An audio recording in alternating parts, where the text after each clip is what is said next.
5ই আগস্টের পরে 31 দফা দিয়েছে, আপনারা জানেন না? 31 দফার 1 নম্বর দফা হয়েছে তারা সংস্কার করবেন সংবিধান।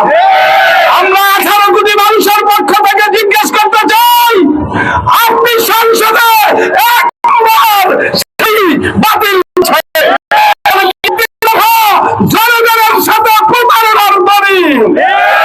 2 নম্বর আপনি বলেছেন আলাদা বিচার বিভাগের সচিবালয় প্রতিষ্ঠা করবেন, সেই 31 দফার মধ্যে সেটাও বাতিল করেছেন।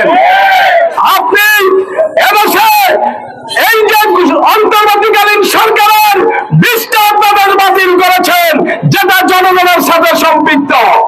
একই সাথে প্রধানমন্ত্রী থাকবেন, দলের প্রধান থাকবেন, এরপরে আপনি সংসদ নেতা থাকবেন।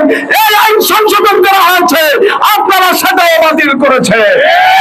বাতিল করেন নাই, আপনারা একই সাথে 10 বছরের বেশি প্রধানমন্ত্রী থাকতে পারবে না, শেখ হাসিনার মতো স্বৈরাচার হবেন। আপনারা আজকে সেই অধ্যাদেশ বাতিল করেছেন স্বৈরাচার হওয়ার জন্য।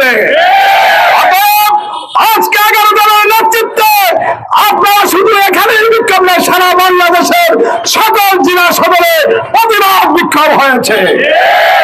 আমরা আপনাদেরকে জানিয়ে দিতে চাই, 90 সালের নাগরিক উপনির্বাচনের মাধ্যমে আবার গত 9 তারিখে সেই বগুড়া 6 আসনের সামনে দ্বিতীয় সৃষ্টি করেছে। আরে ভাই, 213 আসন পাওয়ার পরে আপনাদের আর কত আসন দরকার? নমস্কার।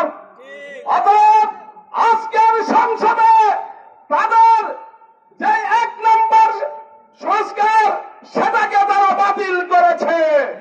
তাহলে 31 দফা দিয়ে 18 কোটি মানুষের সাথে প্রতারণা করেছে। আপনারা বলেছেন বিচার বিভাগের স্বাধীনতা দেবেন, আপনাদের ইস্তেহারে বলেছেন, 31 দফায় বলেছেন। আজকে স্বতন্ত্র সচিবালয় বিচার বিভাগের সেটাকে বাতিল করেছেন। আপনারা কি 31 দফা দিয়ে বাংলাদেশের 18 কোটি মানুষের সাথে প্রতারণা করেছে? দ্বিতীয় কথা, আপনি প্রধানমন্ত্রী, আপনি সংসদ সদস্যদের প্রশ্নের জবাব দেবেন। ভারতের প্রশিক্ষণপ্রাপ্ত ওই